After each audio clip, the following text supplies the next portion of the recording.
She said I wasn't man enough, so I let her find out who paid the rent.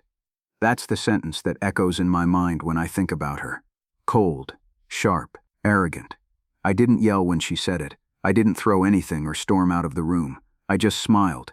Because I knew something she didn't. She thought she was winning, outgrowing me, replacing respect with sarcasm. But what she didn't realize was that I was already planning my exit. Quietly, cleanly, without a single tear or confrontation. Because when a man is constantly tested, eventually he stops proving. And when that happens, you'll find out exactly who's been paying the rent. My name is Ethan, I'm 32 years old, and for 5 long years, I lived with a woman who forgot what it meant to value the man standing beside her.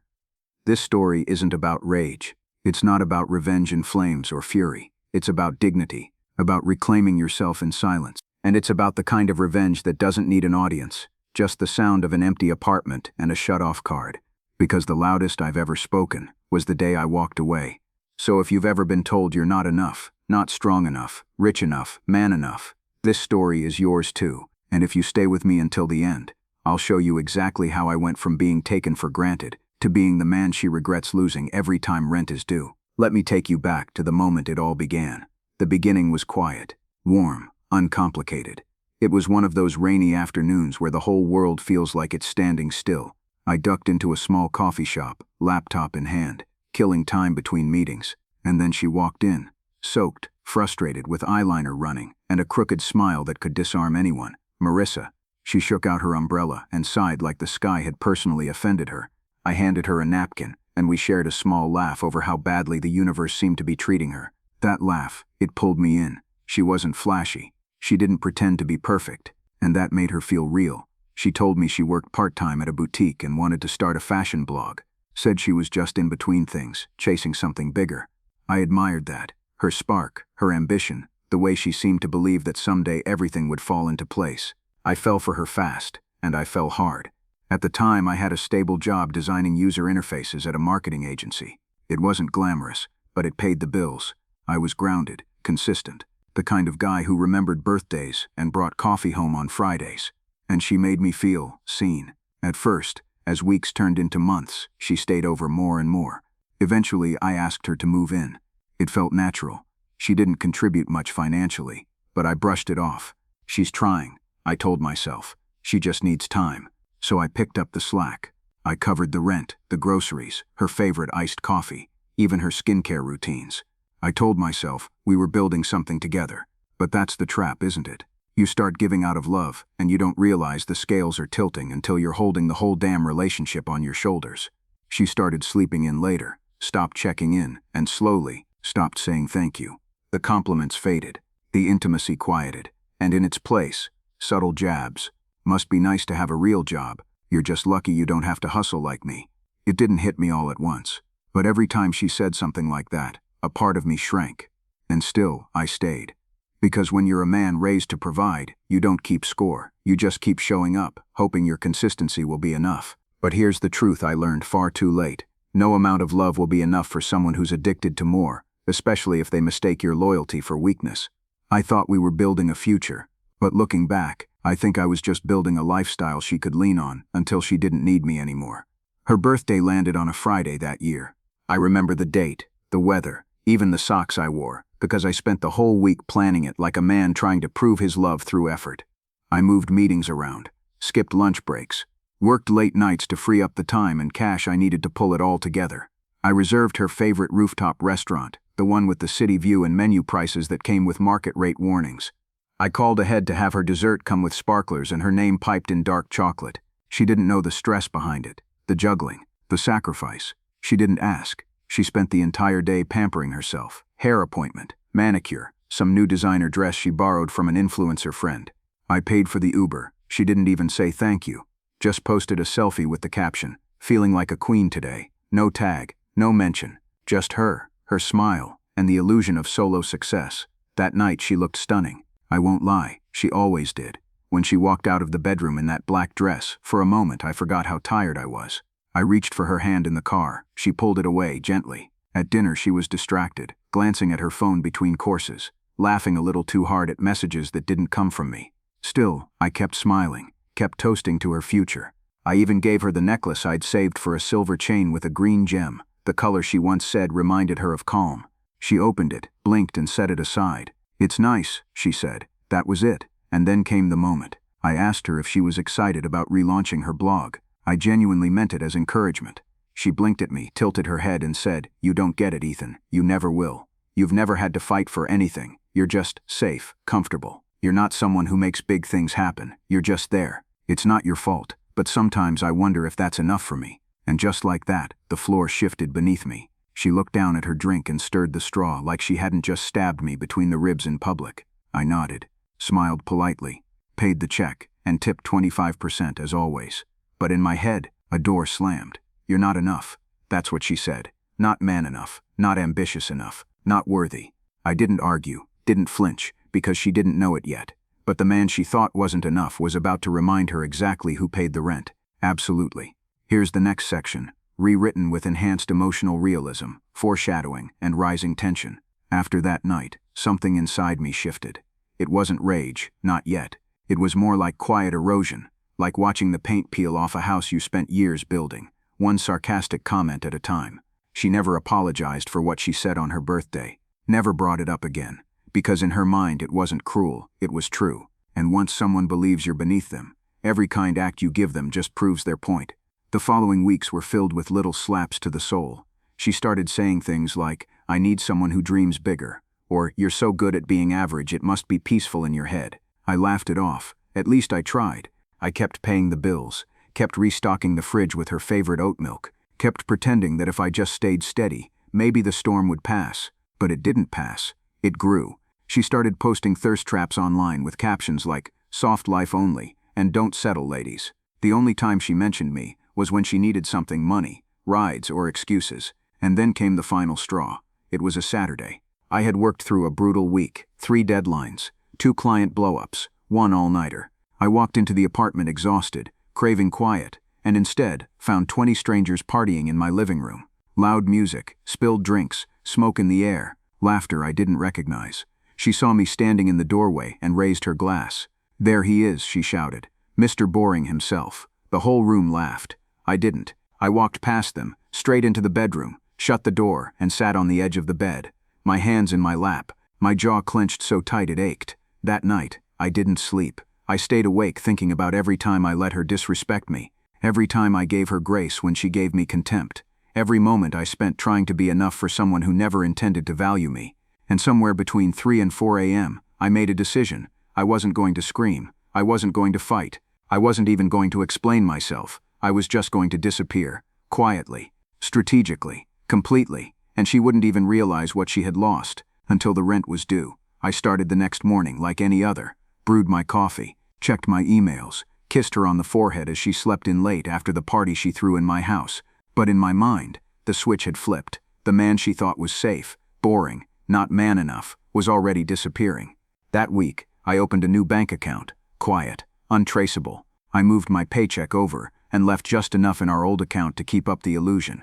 She never noticed. She was too busy shopping and sharing memes. Then I called the credit card company and canceled the one she used, reported it lost. They said a new card would arrive in 5 business days. I made sure it didn't arrive at the apartment. 2 days later, she waved her phone at me. "Do you know why my card's declining?"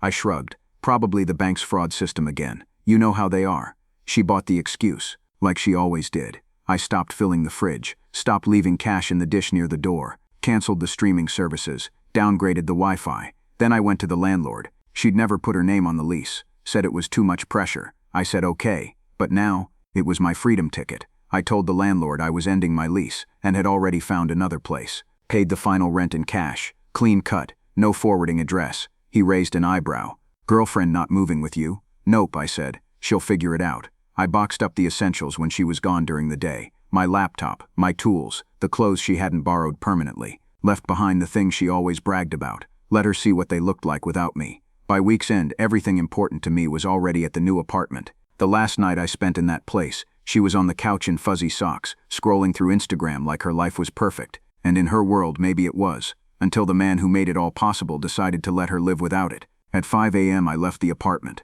left my keys on the counter, closed the door softly, and stepped out into a world where I was no longer invisible. No fight, no note, no goodbye, just a silent answer to the question she asked on her birthday. Are you really man enough for me? I was. I was man enough to leave without turning back. And when the rent came due the next week, she found out exactly who'd been paying it all along. It took her 4 days to notice I was gone. I figured it would. She always slept in late, and I'd been pulling back slowly, emotionally, financially, physically. By the time I left for good, she was more used to my absence than she realized. But then, her reality started cracking. On the 5th day, my phone lit up. Hey, did you forget to pay rent? The landlord saying something about a lease being canceled. I didn't reply. Later that afternoon, another text. My card's still not working, and I can't log into the bank account. Ethan, seriously, what's going on? Still, I stayed silent. No arguments, no explanations, just the sound of nothing. Because when someone thinks they can insult your manhood while living off your labor,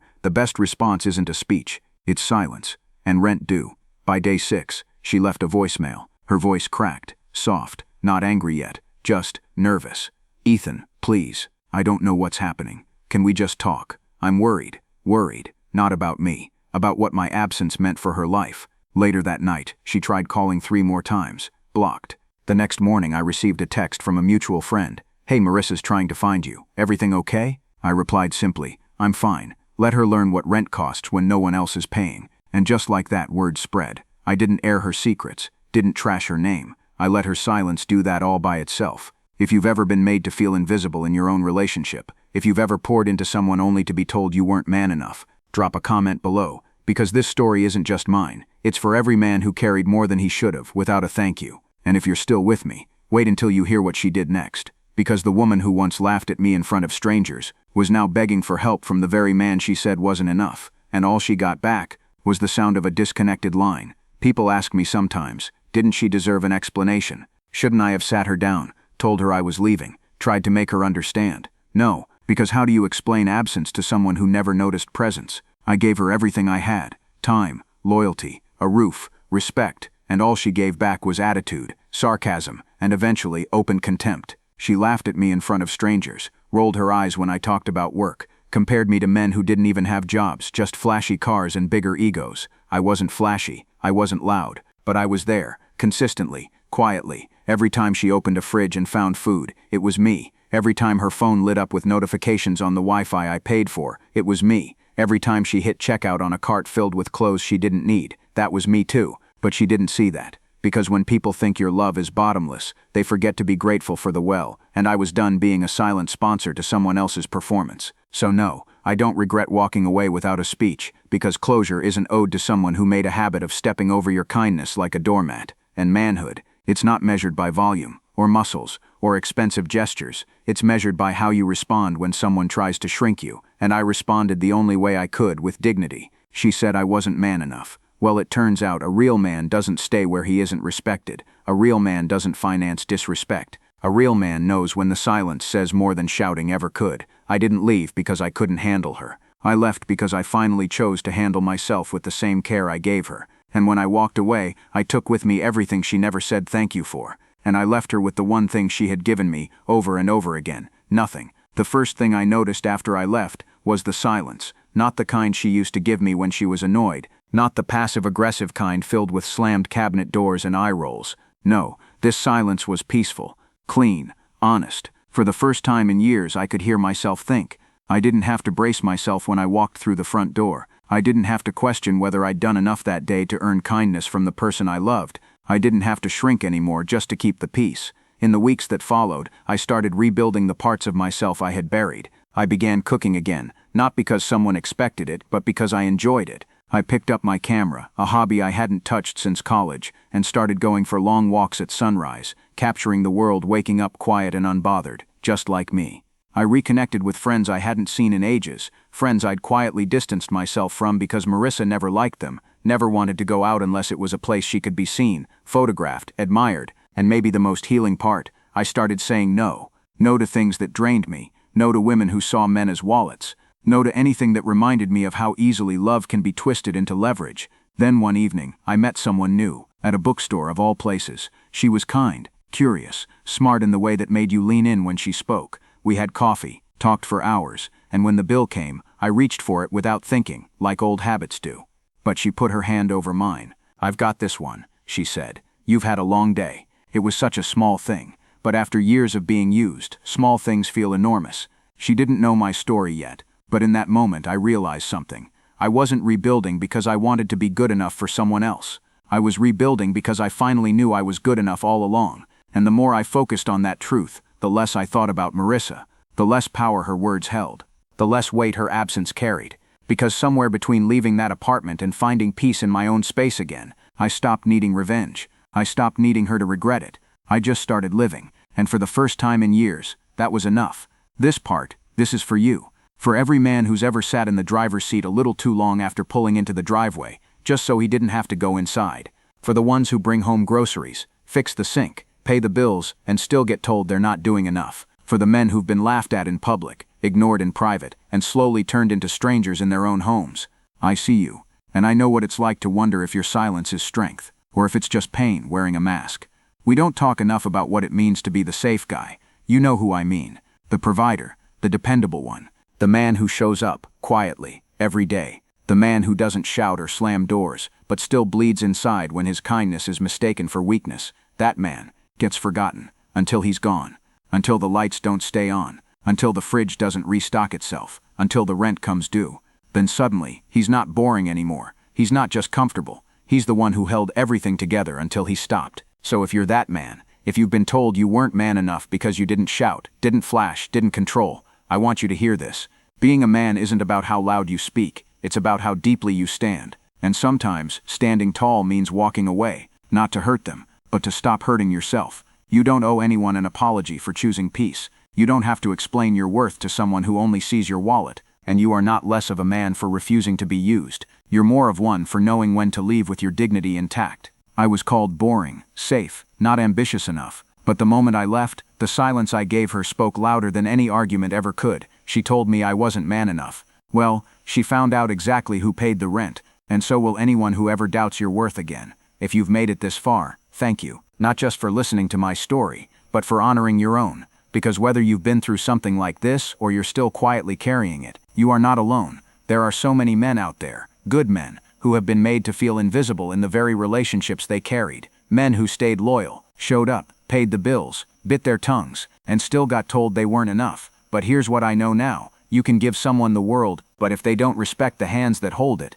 they'll drop you the moment they think they can reach higher. And when that happens, don't beg, don't yell, don't chase, just walk. Walk quietly, walk confidently, walk with every ounce of strength you gave them, and put it back into yourself. Because the day I walked out that door, the day I left my keys on the counter, canceled the cards and stopped doing the emotional labor she never saw, was the day I became man enough, for me. If this story spoke to you, if you've ever loved someone who slowly made you feel small, leave a comment, share your story, because your voice deserves to be heard too. Let's make this a space where men don't have to suffer silently, and if you believe stories like this matter, if you want more real, raw, honest truths from the male side of relationships, hit that like button, subscribe. You never know who needs to hear that walking away isn't weakness, it's survival. This was my story. She said I wasn't man enough, and I let her find out exactly who paid the rent.